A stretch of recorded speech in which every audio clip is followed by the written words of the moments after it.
Hello, this is John Spicer coming to you from my kitchen as Ann and I begin day 5 of our self-quarantine while we wait for the results of her coronavirus test.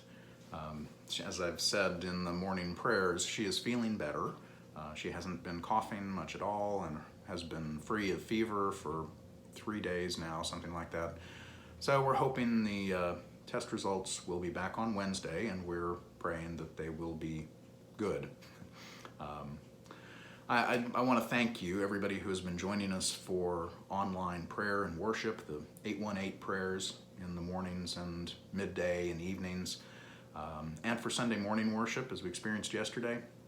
These are really important ways to stay connected to God and to each other in this challenging and crazy time, and those will keep going, so I hope you'll keep taking advantage of them.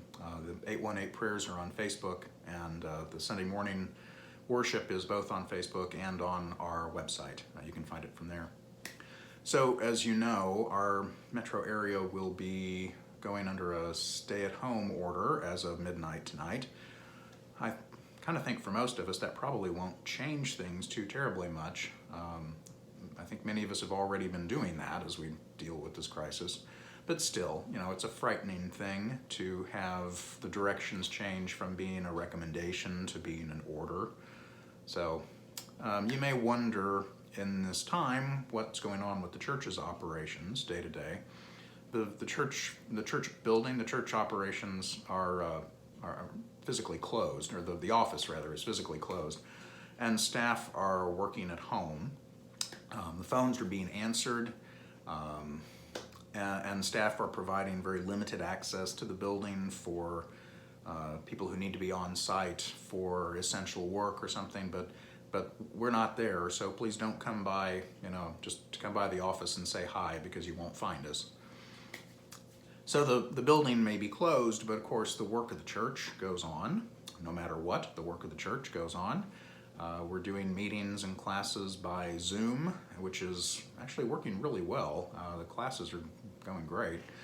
And our vestry members and our parish care team is reaching out to talk with you, to call members and just see how you are. We really would like to know when you need something, whether that's something tangible or something spiritual. We would love to be able to help with that. Or if you just need the chance to talk, we would love to do that too. I learned the other day that you can do pastoral counseling by a Zoom call as nearly as well probably as in the office. So if you need something tangibly or spiritually, please say so. You can call the church office, you can call me or Father Jeff or Mother Ann or Deacon Bruce or Jean Long. We're all still here for you. And like I said, remember too that our life of prayer and worship continues even in this crisis.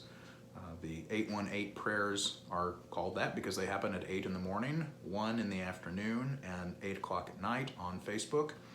And then worship, of course, is live, on Facebook Live and on our website live at 8 in the morning Sundays and 10:15 in the morning Sundays. And for families, we also are offering Sunday school and children's chapel online at 9:45 a.m. Something like 25 families took part in that on this past Sunday, so that's a great start, I think. You can get more information from Jean Long about how to access that. You may also be wondering, given how the time is passing and the calendar is what it is, you may be wondering how we're going to manage Holy Week and Easter. Things will obviously be very different than they have been, and that is what that is, but we will still gather, though we can't gather in person. We will still gather online for these most important days of this most important week. We'll gather online on Palm Sunday and Maundy Thursday and Good Friday and Saturday for the Easter Vigil and Sunday morning for Easter morning services. It won't be like it always is, but we'll make it as much like it always is as we can, given everything. So we'll have more information coming out in the newsletter this weekend about that, so you'll know what to expect.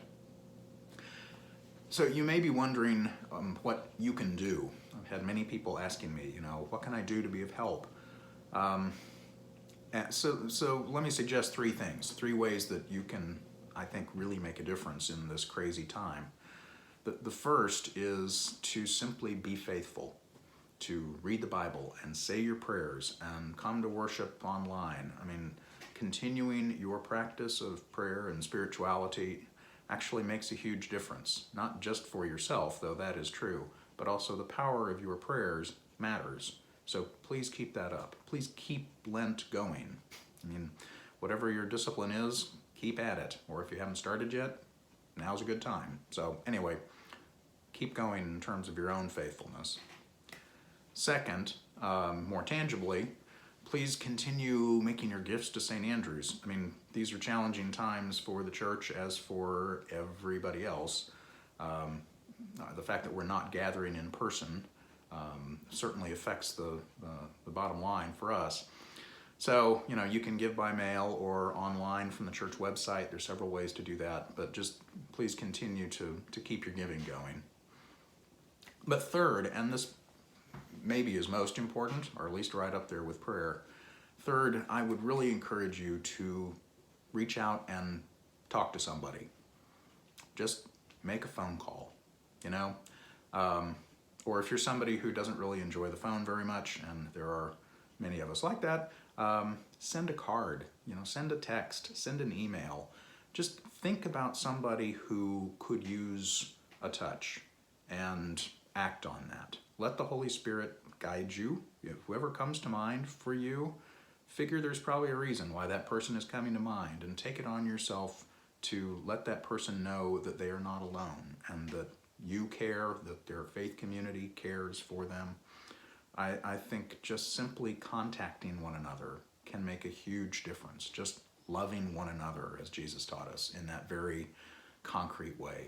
So please consider doing that. That's all for now. As this time goes on, know that you're in my prayers, and I hope that you will keep our St. Andrew's community in your prayers. But mostly, just remember that we will get through this, that all shall be well. It will take some time for us to get there, but know that God's got this and that we are not alone. I'll see you later.